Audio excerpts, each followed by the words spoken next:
Hello, Mr. Sexton, and hello, class. I finally managed to do my video. I know I'm like super late, and speaking of late, it's 2:55 in the morning, so that's the only time I can do like my videos and stuff. But what I want to talk to you about is computer animation. What I want you to know is what is computer animation, the skills and requirements, and also what it's used for. Okay, so first, how many of you played a video game or even watch someone like a loved one play a video game? Boyfriend, little brother, sister, mom, if they play video games still. Not too many of those, but yeah. Or even your neighbor, maybe. With that being asked, do you know how it's made? More what's behind the scenes of computer animation. So I'm going to tell you about what computer animation is. Okay. Computer animation is the art of creating moving images through the use of computers. With that being said, it's pretty much like bringing a character to life. So, hmm, it's pretty much like you can draw, I don't know, a stick figure. And instead of it just being on paper and it's just blah, just there being boring, it'll be moving. You can make it move, but there's many things to that. But I'm gonna get to explaining that for you. Okay. With 2D and 3D, there's a difference between that. 2D is, like I said, if you draw something, it's flat, it's on a surface, that's it. It ain't really doing much. 3D is, of course, another dimension, 3D though. Also, you do it on a computer where you need like a skeleton of some sort, or, like the main piece to draw the things upon that. You can make it move. Say, for example, like if you draw something like a stick figure, you can draw the front part, and then if you want to do something on the back, you'd have to draw a back part. Whereas with 3D, you can kind of move it around, work on this and that. But if you want a definition, true definition, I have it right here for you. 2D figure animation, it separate objects and separate transparent layers that are used with or without a skeleton. And 3D objects or models are built on the computer monitor on the computer, and 3D figures are rigged with virtual skeleton. So one without a skeleton, one with a skeleton, if that helps you. And when you think skeleton, you can't think of a literal term skeleton, but it's pretty much something to start it off with. So, that's pretty much, explains what computer animation is. Okay, the skills and the requirements for computer animation. So, with that, you need drawing, teamwork, computers, and storytelling. Oh, the reason why I'm looking down is because, I have me a little mini thing to, further explain certain things, true definitions for you. Okay, one, I'm going to start off with drawing. Some people know how to draw, some people don't know how to draw, some people are better than others, and some people are like gods when it comes to drawing. I am okay with drawing. I wouldn't say I'm perfect. I wouldn't say, oh my gosh, he's amazing, but my friends say I am. I don't really think I am. Anyways, you need good drawing skills or talent. You need good talent to draw. So you can't really just draw something simple and expect that to be, oh my gosh, here, take this. So you need some type of talent, with drawing. Secondly, teamwork. Teamwork plays a huge part in computer animation. So, an example would be, okay, where do I want to start off? Okay, the drawer. You need someone to draw. You need another person to, put it on the computer. You need maybe the person to put it on the computer can also rig it. And by rigging it, I mean, mess with the world, add some stuff on. You also need color. With that, you also need history with it. When I say history, that's where it comes to the next thing, storytelling. You need, some history with the story, or, the drawing that you have. What is the history? What is the biography about it? Um, so, say for example, you drew a character. Okay, while you're drawing the character, you're rigging it up. Someone needs to write a bio for it. What is this meaning? What is this person doing? Let's see. Well, you pretty much get it with the bio. Also, the story, like what part of the story do they play in? Bad guy, good guy, cop, robber, whatever. So that plays, a lot into that.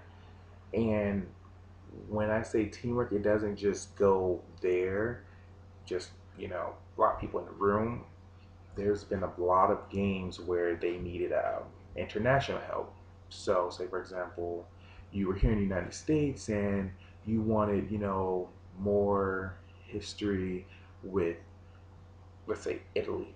That's what you were doing it on somewhere in Italy. You wanted more Italian culture. So, you wanted like the background to be to look exactly like Italy.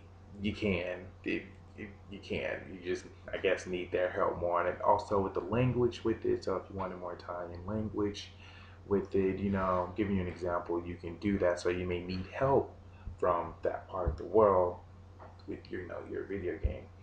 Um, Also, some studios or places they created aren't where they are, so they may send them data to, I don't know, Canada, if the studio's in Canada, and messaging and letting them know this is the plan, this is what it's done, however. So there's a lot of teamwork. It's not just in one place. It could be teamwork, say for example, someone in Florida, someone in California, or someone in Florida and someone all the way like Australia, or someone in Australia. You get the idea. Okay. Lastly, for the skills requirements, you need good skills with computers. When I say that, I mean you need to know certain commands, buttons, all of that, keys. It's, I'm trying to dumb it down. There's many things you need to learn with the computers. Also, with the computers, it's the programming.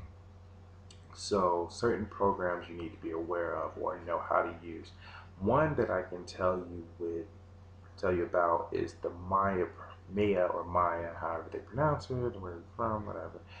It depends on the programming or whoever you're with. But I'm going to stick with the Maya program. With that program, say for example, very basic form of computer animation, you drew a ball.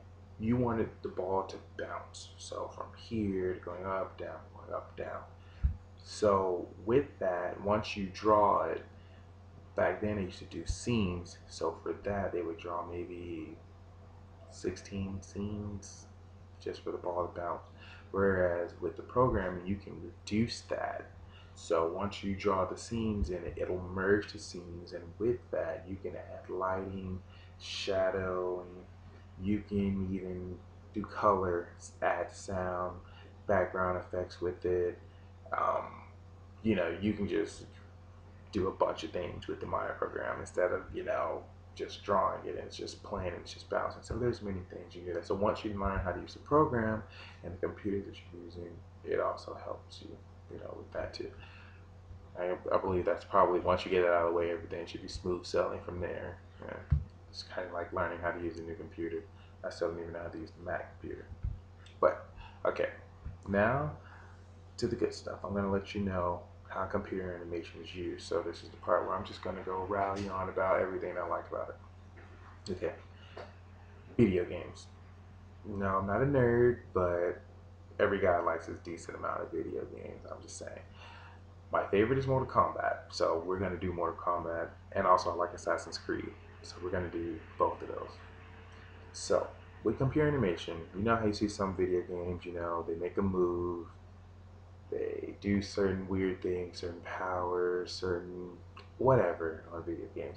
But this video game is a fighting game, so of course they have to incorporate certain fighting styles with, the character. With that, that's where the motion art comes in. With motion art, it's pretty much Like, say for example, someone who knows karate, you would dress this person up in I cannot think of the name of the suit that they'd be in, but it's like a black suit and it has like a bunch of dots on it. So it's like in a dark room or green room or whichever room they put it in, and every time they move, the computer processes and saves those movements into the computer to incorporate it for the game character. So whereas they're doing their karate moves or running or hitting, it saves all of that and transfers it to the character that they're creating. So, you know, you wanted someone to do like, wave, you'd have someone with the suit on waving however you want them to go. The computer saves that, and then once you do it on there, then the animation, I guess, does the same thing. So you can have the animation going like this, or going like that. Also, let's see. Let's another example. Another example. Also, computer animation is used in crime scenes. So I don't know if that's new or odd to you, but with that, the crime scenes. So you know how, let's see, what's a good show people watch nowadays? NYPD or CSI. We're gonna go with CSI, I guess. Taking a guess here. So, say for example, there was a murder, and someone got the house broken into. They murdered someone, but no one really quite understands how they went along with the murder. I know this is a dark subject, but I'm gonna make it quick. I don't want to stand too long. If they don't understand it, they probably run a simulation on it or an animation on it to see the possibilities, how the crime scene went through. Where did they come into the house? What weapon they used? Where was it fired? Anything. So with animation, you can pretty much do anything with it. So, or they can show you someone got brain damage. They can show you an animation of the human brain, and they can go probe deeper instead of the actual brain. So I know this sounds crazy, but I'm trying to word it correctly for you. So, say for example, in the crime scene, someone got shot in the head. Hopefully, no one does. They can show you the point at where the bullet entered, how deep it got in, and so on and so forth. Okay, off that subject. Now, another thing that computer animation is used for would be test simulations. That's kind of like with the crime scene, but more, I guess, broader with that. With test simulations, I would say certain things like NASA comes to mind for me. So, say for example, they wanted a new rocket, wanted to shoot the rocket up, test it out, see how it goes, or possibilities, what could happen, this, that, and the other. You know, they would do a simulation on it. So they would have like an animation, the rocket launching from here, the possibilities of if it fails or not, or any other damage. I'm not, I don't know what all they do there, but I'm just, from what I get, that's what I understand.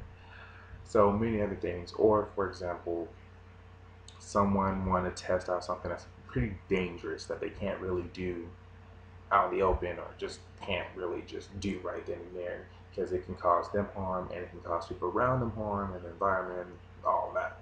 So they do a simulation on the possibilities of what will happen if I did this, or if we built this and we wanted to do this here. What are the possibilities of this happening, or what are the possibilities of, you know, whatever. So pretty much with test simulations, it's possibilities that they really can't test on a regular basis. So where I wanted to test like what would happen if I knock this ball in front of me over, I can do that. But if you wanted to see a test simulation of, oh, what if I wanted to knock this huge building over? Big difference. So that's with that. Okay, so I think I pretty much explained to you the best way I can and the less nerdy way I can with computer animation. So Now that you know more about computer animation or